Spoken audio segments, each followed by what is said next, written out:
¿Qué tal, amigos? Mi nombre es Ricardo Vázquez Kunze y este es su programa Pulso Parlamentario por Congreso Televisión y Radio Congreso. Hoy día estará con nosotros el consultor en seguridad integral, Pedro Yarango. Él es especialista en temas de terrorismo, en temas de sendero luminoso, en temas de narcotráfico, para conversar con nosotros sobre diversos temas que tienen que ver con esto, pero sobre todo con el tema de las cooperativas y el lavado de activos en la zona de selva.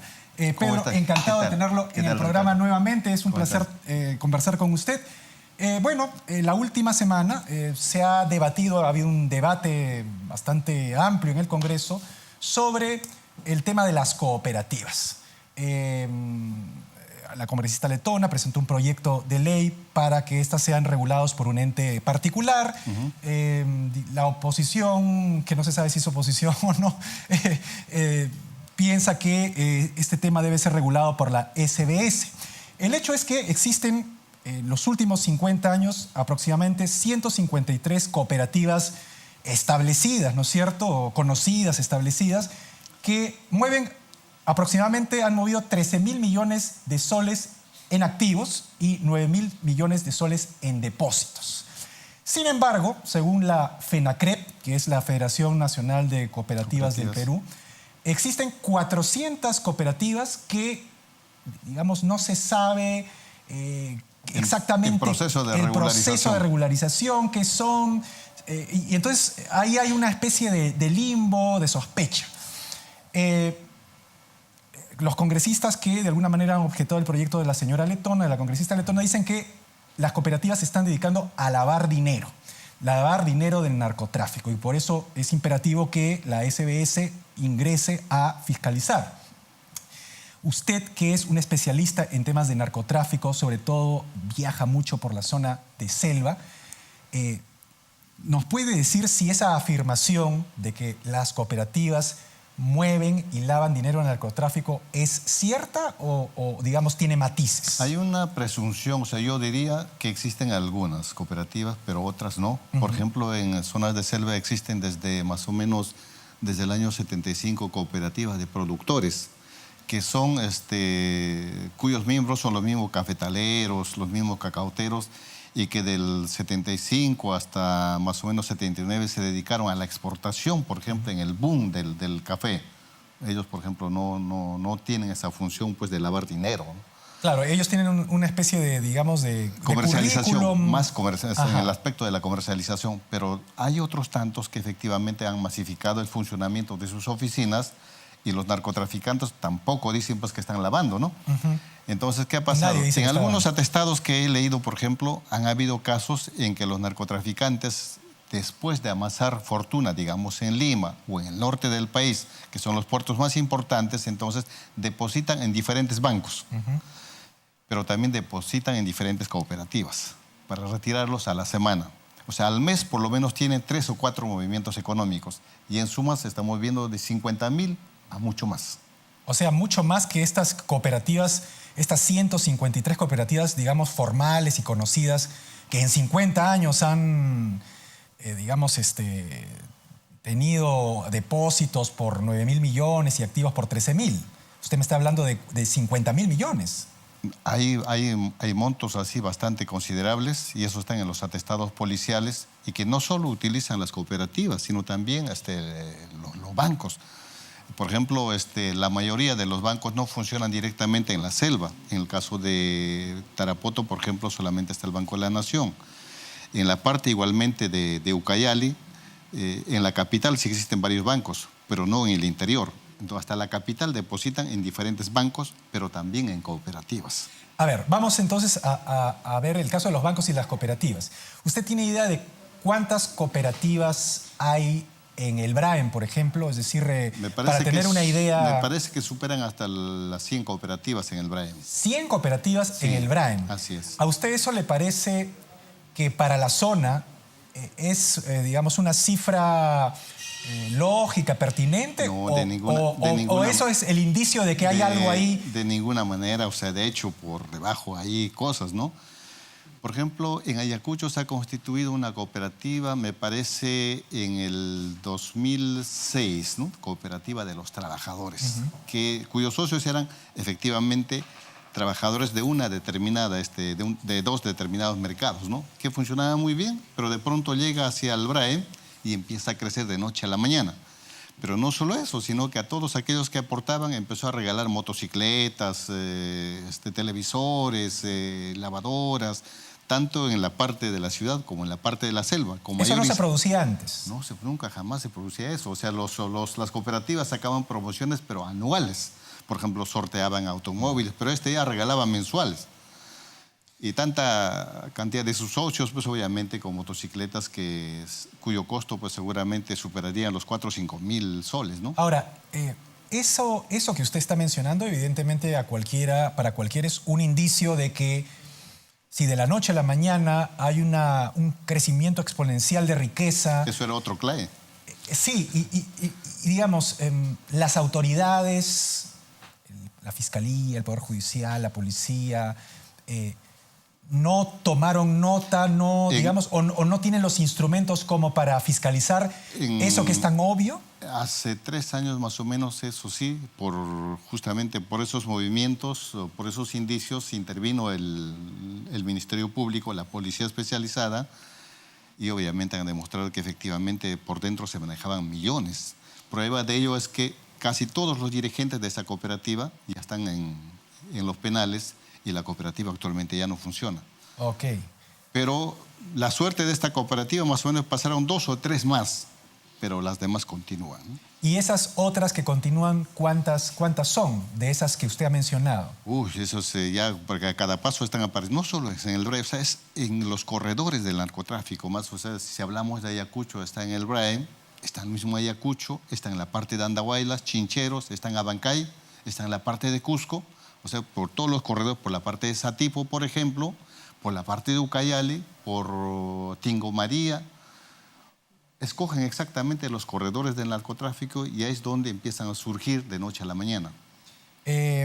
Ahora, usted nos ha mencionado el caso de los bancos, ¿no? Los bancos son entidades formales, ¿no es cierto?, que sí están, digamos, supervisadas por la SBS. Así es. Pero usted nos dice que los narcotraficantes no solo ponen su dinero a lavar en las cooperativas, que usted nos dice que tienen digamos, un crecimiento exponencial, sino también en los bancos. Así es. Ahí, en los bancos, ¿no funciona la fiscalización de la SBS? Porque, digamos, si usted nos está diciendo que los narcotraficantes ponen plata ahí, supongo que la SBS también lo debe saber. Claro, pero lo que pasa es que estos siempre están bien asesorados y los montos que depositan no son tampoco pues, por encima, digamos, de los 50.000. Por decir, por ejemplo, si tienen a la mano 200.000, entonces depositan por cada banco 20.000.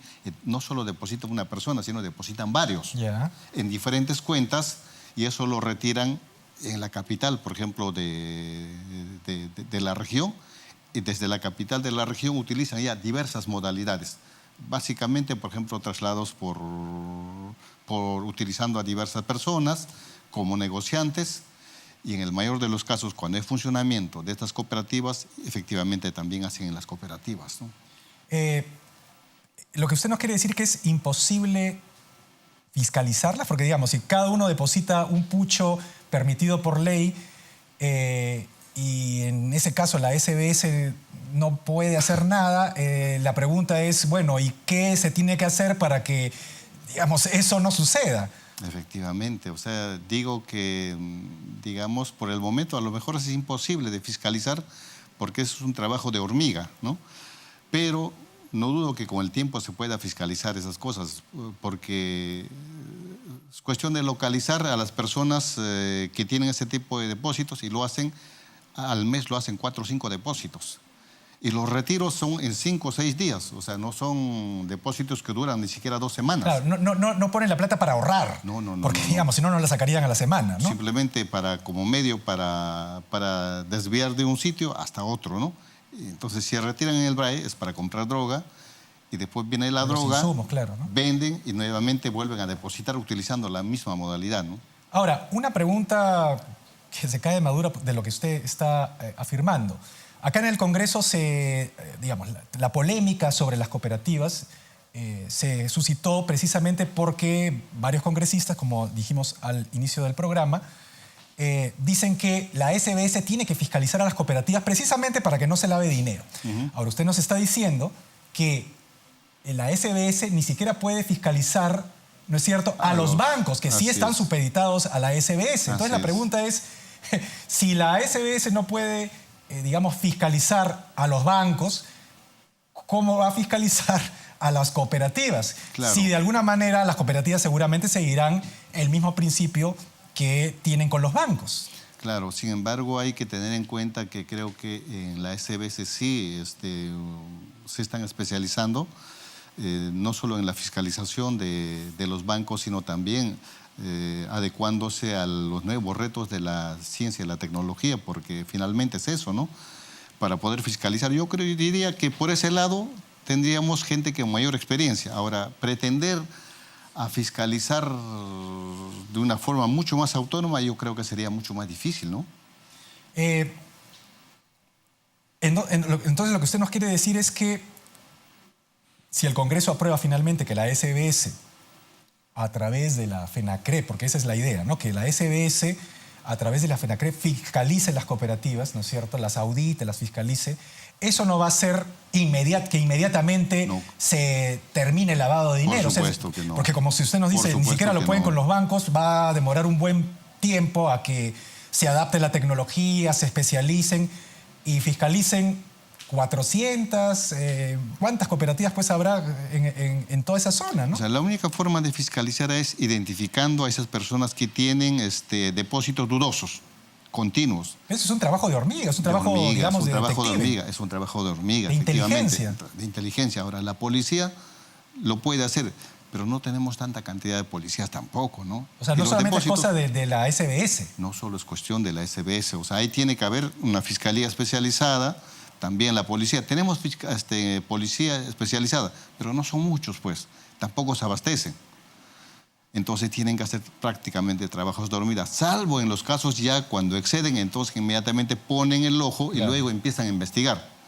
Y obviamente ahí se determina pues, de que son las mismas personas que depositan cantidad de veces al mes. Entonces la idea no solamente es que haya una fiscalización de una entidad, digamos, supervisora financiera como la SBS, sino que sea un trabajo en conjunto de la Fiscalía y de la Policía. Por supuesto. O sea, no se trata de hacer una ley para que supervisen, sino es como si no pasara nada. Por ejemplo, yo estoy viendo con mucha preocupación que en diversas zonas donde son corredores del narcotráfico tenemos fiscalía especializada, pero no tenemos juzgados especializados. ¿Y entonces de qué sirve tener fiscalía especializada si no hay juzgados especializados? En Ayacucho, por ejemplo, lamentablemente, en los últimos 3 años, por ejemplo, se están liberando a narcotraficantes. No estoy hablando de microcomercializadores, o sea, personas que se les ha encontrado llevando 100 kilos, 150 kilos, que en el proceso de las apelaciones entonces los liberan. No tenemos juzgados especializados y las salas igualmente. Pero yo digo, es demasiada sospecha. Y eso muchas veces se hacen en los meses donde hay vacaciones de los titulares. ¿Y de quién es responsabilidad, por ejemplo, que no se implementen esos juzgados especializados en narcotráfico? Por eso es ¿Del Poder Judicial de Lima? ¿Del Poder Judicial yo creo, claro, obviamente, la mayor responsabilidad es del presidente del Poder Judicial de Lima. Pero también los presidentes de las regiones deberían preocuparse mucho más, ¿no? No sé si existe alguna coordinación, porque supongo que es a falta de ¿qué? De presupuesto.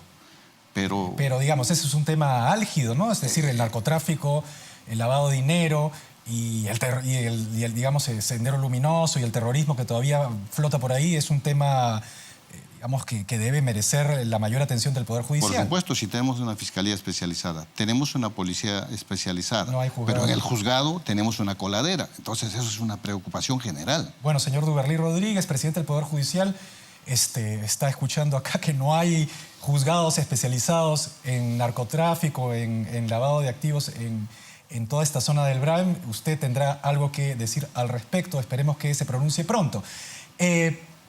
Otra cosa. El narcotráfico se le asocia, por lo general, a remanentes de Sendero Luminoso, ¿no es cierto?, que están en esa zona. ¿Cómo funciona, digamos, el financiamiento de estos grupúsculos que han quedado ahí? Digamos, volviendo al tema de las cooperativas, ¿lo hacen a través del narcotráfico o a través de las cooperativas? ¿Cómo funciona ese financiamiento? Los remanentes del grupo subversivo terrorista de los Quispe Palomino, que de alguna manera ellos dicen ya no somos senderistas, somos otros, somos el militarizado, pero siguen siendo los mismos, el mismo pensamiento, el mismo objetivo, ¿no? Ellos abastecen de un pequeño sector, o sea, si hablamos de números, diríamos que ellos controlan en el BRAE menos del 1%, ¿no? Porque solo estamos hablando de un par de provincias de Ayacucho, la provincia de Tayacaja en Huancavelica, Huancayo y Satipo en Junín. Pero eso simplemente, en la mayoría de las veces, es tránsito por caminos de herradura, o sea, los burriers. Y muchas veces también, para dar seguridad, hay tránsitos también por menudencia, pero de cantidades considerables, de 200, 300 kilos hasta media tonelada. Esos son tránsitos de 8 a 10 días de caminata, ¿no? Pero ellos no cargan, simplemente dan seguridad. Si es por derecho de paso, cobran $3 por kilo. $3 $3 por derecho de paso. Si es para dar seguridad, obviamente eso ya varía, ¿no? Ahora, ¿son relevantes en esta ecuación con el narcotráfico? O sea, digamos, esa seguridad o ese derecho de paso que brindan, digamos, ¿es fundamental para que el narcotráfico fluya en la zona o no? No, o sea, gran parte del narcotráfico tiene su propio canal, su propio ejército, diríamos, ¿no? En las últimas 2 intervenciones en el BRAE, por ejemplo, en la anterior hubo un muerto, un policía muerto. No son terroristas, son sicarios del narcotráfico. O sea, nada tienen que ver ahí los Quispe Palomino. Ellos están a un lado, ¿no? Porque el BRAE produce más del 70% de toda la producción de cocaína en el país. Y controlan también los caminos fluviales, carreteras por caminos de herradura. La salida más rápida actualmente se da por la parte de la selva del Cusco. De ahí una salida inmediata de diferentes ciudades, Arequipa, Moquegua, hacia Puno, hacia Cusco, pero también hacia el norte del país, o sea, el puerto de Paita, que es el segundo puerto más grande después del Callao. Entonces, no es tanto el problema del terrorismo, los remanentes del terrorismo con, digamos, el lavado de dinero. No. Es el del narcotráfico. Es el narcotráfico el que controla más, ¿no? Entonces, ahora, la relación narcotráfico-terrorismo tampoco es de los Quispe Palomino. O sea, si el narcotráfico no lo hubiera financiado a la gente de Guzmán, jamás hubiera podido avanzar más allá del año 81, 82, ¿no? En el 82 Guzmán estaba tan desesperado que ya no tenía dinero. Asaltaban bancos, incursionaban en las pequeñas comunidades campesinas, pero no era suficiente. Desde el momento en que Artemio ingresa al Huallaga, recién empieza la sostenibilidad económica de Sendero Luminoso. O sea, ahí hay una alianza estratégica entre la corrupción del narcotráfico con Sendero Luminoso. Por supuesto, porque después de controlar el Huallaga, Sendero controla el BRAE. Es así que, digamos, así que empieza ese control sobre ese territorio del país. Estamos hablando de Sendero Luminoso. Las noticias últimas ayer en los dominicales reportaron que de alguna manera se está reconstituyendo o se está formando una alianza entre el etnocacerismo de Antauro Humala y los remanentes de Sendero Luminoso. ¿Eso es una información cierta? Y si es cierta, ¿qué relevancia tiene? ¿Es un peligro potencial o simplemente es algo que, digamos, forma parte de una información periodística? Es una información cierta, pero no es con el grupo que controla al señor Antauro Humala, los etnocaceristas. Son licenciados del ejército, pero es otro grupo, liderado por un tal Sacha, que también es ayacuchano, que en el encuentro entre el que comanda esta facción de los Quispe Palomino, Víctor Quispe Palomino, el camarada José, él se presenta como el camarada Eloy. Y ambos hacen el pacto, ¿no? ¿Quién?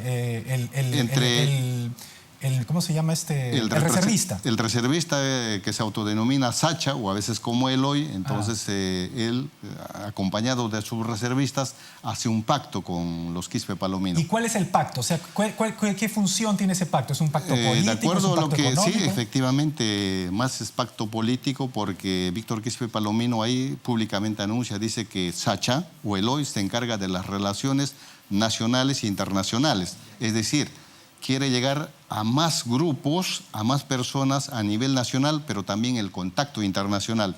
Y me parece que en estos meses, no es que ya se realizó o es que recién se va a realizar, alguna reunión importante con representantes de Bolivia, de Ecuador, de Colombia. Que son cocaleros o narcotraficantes, supongo, porque digamos, ¿cuál sería la...? No necesariamente, Ajá. no necesariamente, porque lo que ellos quieren es contactarse con grupos políticos de otros países para intercambiar, porque siguen con el mismo inicio, ¿no?, de alcanzar el poder a través de las armas. Si es un pensamiento similar, mayores contactos ahora, sea en Bolivia, en Ecuador, en Colombia. Ahora, esos contactos políticos, si usted me dice que son, digamos, de una manera que pretenderían legitimarlos, o son contactos políticos, digamos, con personas que tienen que ver con la subversión también. Necesariamente con más fines subversivos, ¿no? Por ejemplo, anteriormente ellos siempre pretendieron contactarse directamente con las FARC. No han logrado, porque la distancia entre el Brain y Colombia es bastante considerable. Pero luego se contactaron vía las redes sociales, o sea, vía YouTube. O sea, ya no necesitaron un contacto directo. Ya no necesitaron. Tecnología, entonces, las FARC les enviaba, por ejemplo, vídeos en YouTube y ellos se entrenaban con eso, ¿no? Así aprendieron cómo derribar, por ejemplo, helicópteros. Ok, bueno, entonces la situación, de alguna manera, esta alianza sí tiene algún tipo de relevancia. Tiene mucha relevancia. Para el futuro. Sobre todo por la forma y el descuido que tenemos a nivel de seguridad. Pero no solo es el vídeo que ha salido anoche en este canal importante. Hay otro vídeo que está circulando en YouTube, porque actualmente ellos lo están viralizando. O sea, agitación y propaganda, anteriormente, hace años, lo hacían distribuyendo panfletos. Ahora lo están haciendo vía redes sociales. Y anoche justo salió otro mensaje, casi con similar contenido, de Víctor Quispe Palomino, que también está circulando en YouTube. Ok, señor Yaranga, ha sido un placer tenerlo en el programa, ha sido muy ilustrativa su conversación. Amigos, no hay tiempo para más. Conmigo será hasta una siguiente emisión de Pulso Parlamentario por Congreso Televisión y Radio Congreso. Gracias.